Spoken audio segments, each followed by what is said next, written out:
Of course it's serious. This is capital letters B-I-G, as in Galileo. Time to rethink geocentrism. It's very easy to paint in this style. Still water is always level. Still water is always level. Always level. Always level. Level. Level. Level. Greetings. This is Masterpiece. And though it's spelled this way, it also refers to my artistic self. Just so I'm not wasting any time, if you would like to skip this introduction, just skip ahead to about the 7-minute 30 mark, and you'll get what you came for. As long as I can remember, I have had an above-average ability to imagine details of objects, faces, or events in great detail. I have also had the ability to render what is inside my mind onto paper or canvas for the public to see.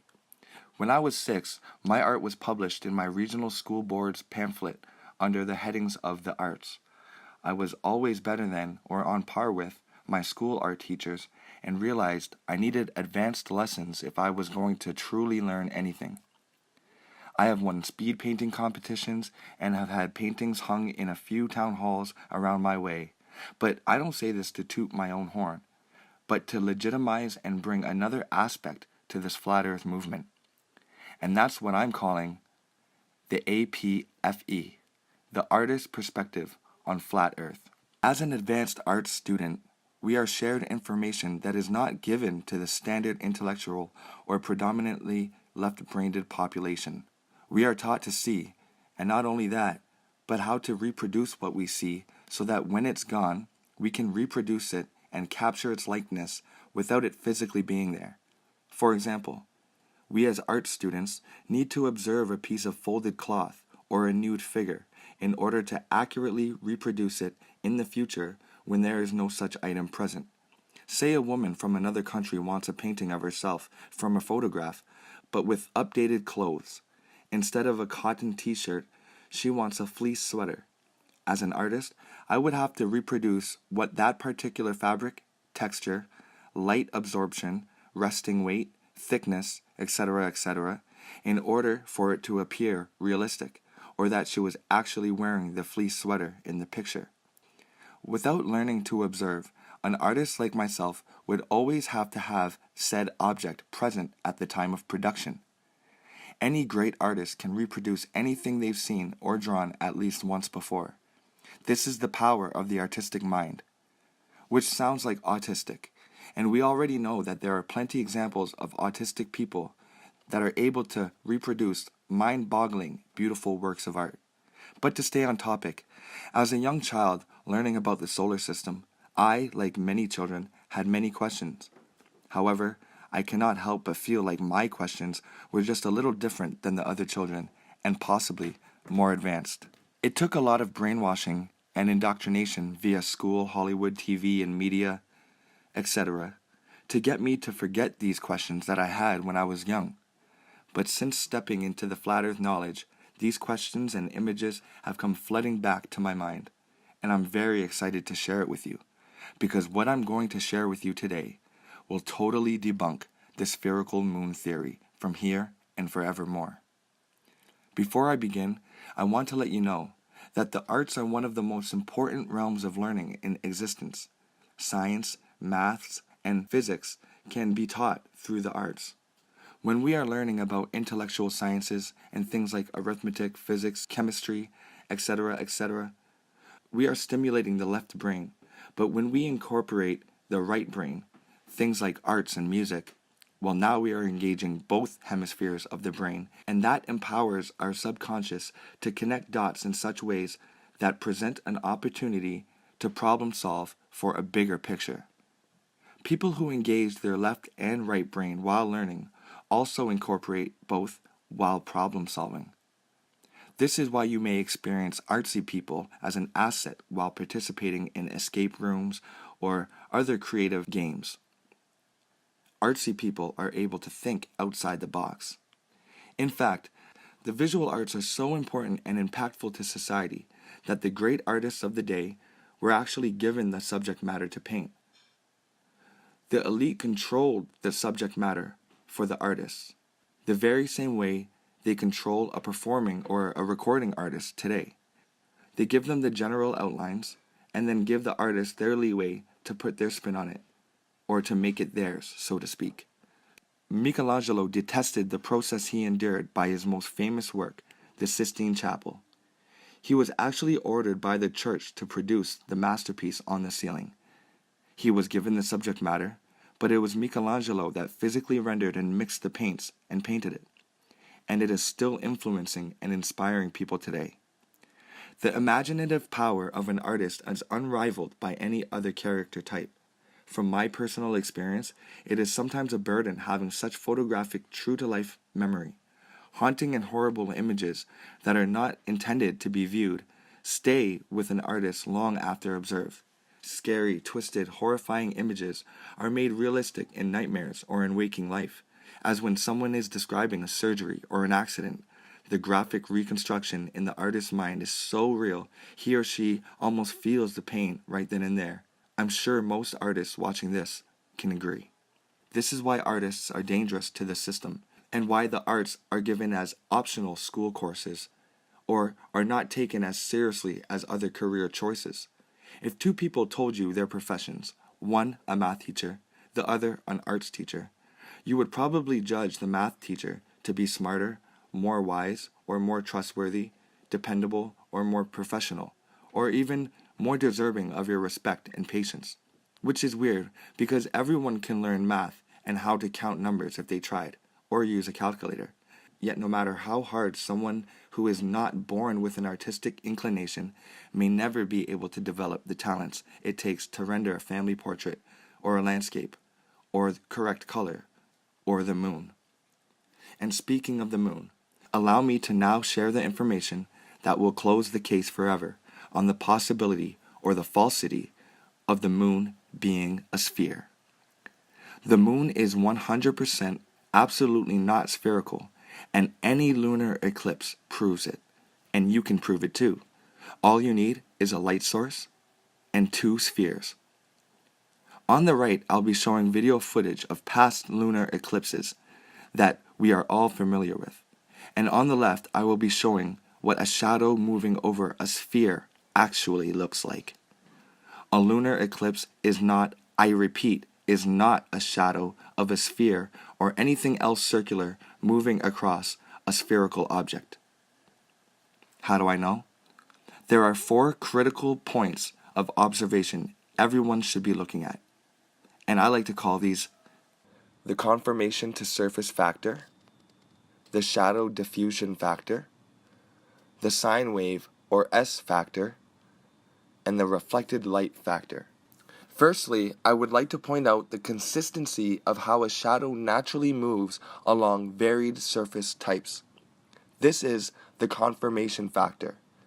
A shadow will conform to any shape that the surface takes, thus, in a way, revealing the true shape of an object.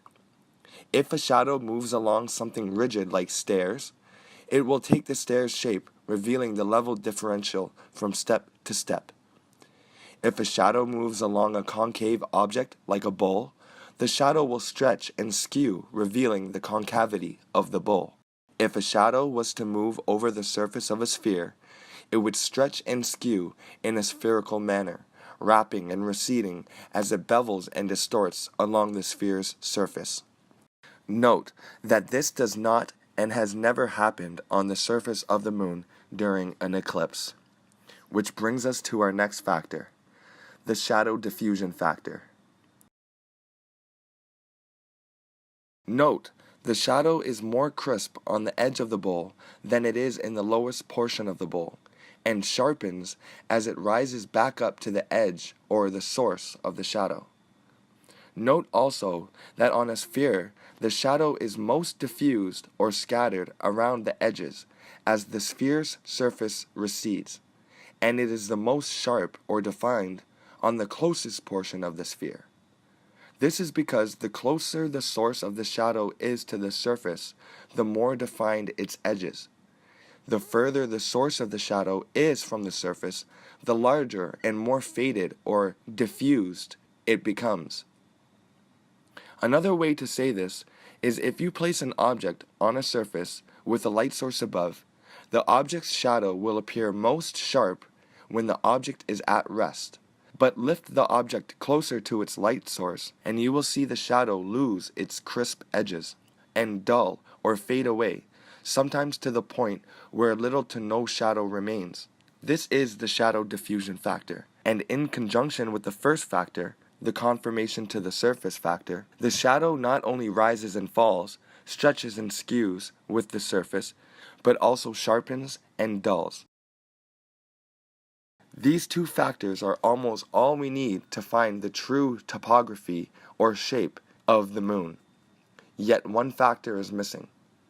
This is called the sine wave factor or S factor. Because the moon is said to be a sphere, the shadow that is projected onto the moon should also take on the characteristics of the sphere. This critical factor does not appear on the moon's eclipses whatsoever. The sine wave factor, or the S factor, is what happens as an object, round or straight, spherical or bent, passes over a sphere's surface. As the shadow moves onto a sphere, it is wrapping around its curve. Starting from the outer edge and moving towards the middle, the shadow takes on the spherical contour and bends upward at its height, then falls backwards in a barrel-distorted manner. The shadow will always follow the closest edge due to perspective. The shadow will continue to create the S shape until it reaches the halfway point. As the shadow moves beyond the halfway point, it begins to bevel outward again in a barrel distortion manner. When a shadow moves along a 3D sphere, the center or closest part of the sphere to the observer is the most flat, and the shadow's shape and size the most true to life. The sphere will never be flat, but the bigger the sphere is, the less acute the angle of its curvature. So, because the innermost portion of the sphere is the closest to the observer, the less curvature is observed.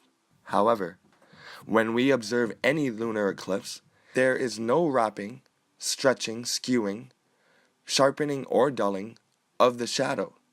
In fact, every single lunar eclipse looks as if there is one flat disk moving across another flat disk. As the circular shadow moves along the moon, it maintains its circular shape the whole way at the same pace. No stretching, no skewing, no sharpening or dulling. Hopefully you all understood that, as it was quite hard for me to put into words.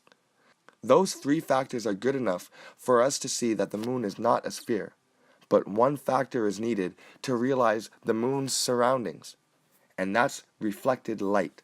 When another object under the same light source is in close proximity of the object in question, i.e. the moon, it should have light bouncing off of the earth and reflecting onto the moon. When another object under the same light source is in close proximity of the object in question, it should have light bouncing off and reflecting onto it. What I mean is this. The closer another object comes to the sphere, the brighter the light it's reflecting will appear. In the made-up heliocentric lie, they tell us that the moon is reflecting the light to the earth. But what about the bigger object, the earth? Does it reflect and bounce light to the moon? It should, but it doesn't. Because if it did, we would then have no new moon phase, and instead more of a dull moon phase or a dim moon phase. Meaning, as the moon wanes to darkness, it should then be illuminated by the earth. We should still be able to see the same face of the moon that we see every day, because the moon is always facing us. However, it should be dimmer and not luminous, because the earth should reflect its massive light towards the dark moon, especially when the moon is further and closer to the earth on its supposed elliptical path. It should brighten and dim in its new moon phase. I repeat, speaking exclusively from new moon to new moon, the moon itself should still be visible on that new moon phase, transitioning from dim to slightly brighter back to dim as the moon moves in its elliptical orbit. The object also should reflect the color of its surface and the color of its light source. A gold chain will reflect gold. A green ball will bounce green light, and its reflection on the object will be green. The sun's light is yellow or warm, while the moon's light is blue and cool. Astronauts say the moon is black and white, whatever that means.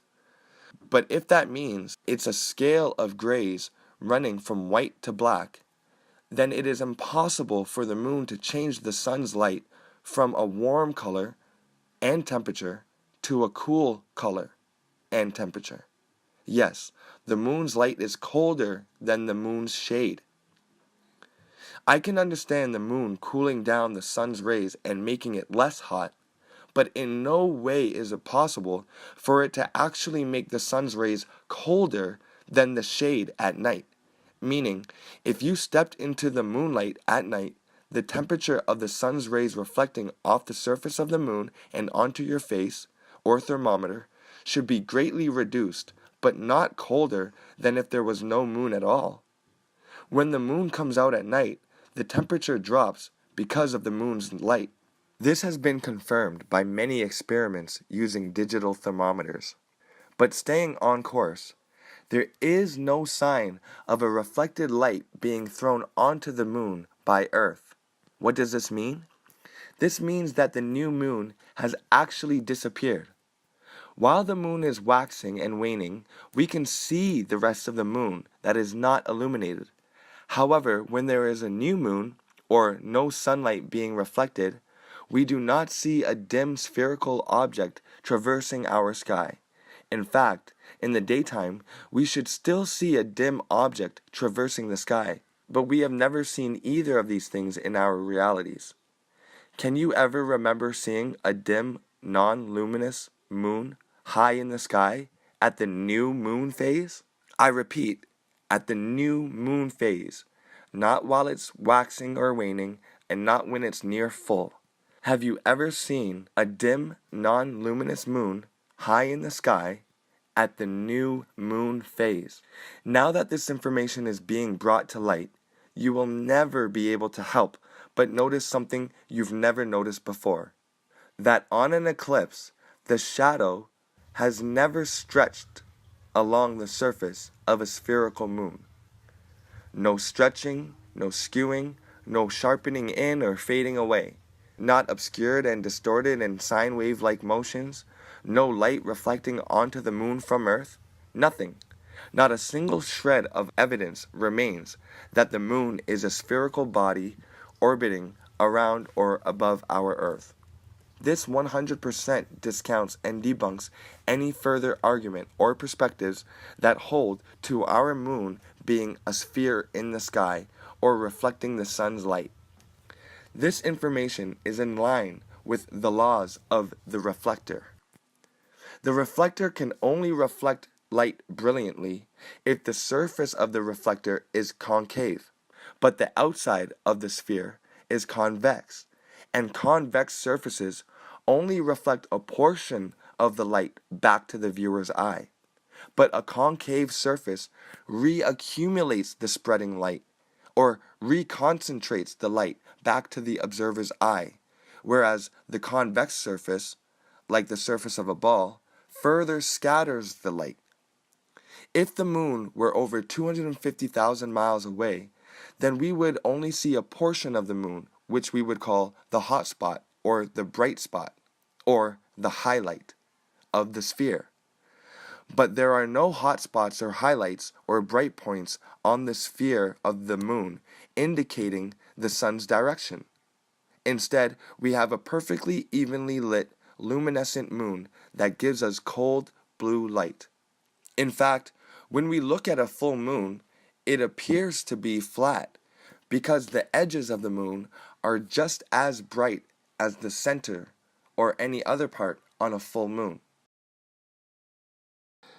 Now that your eyes are opened to the physics and the facts, what will you do?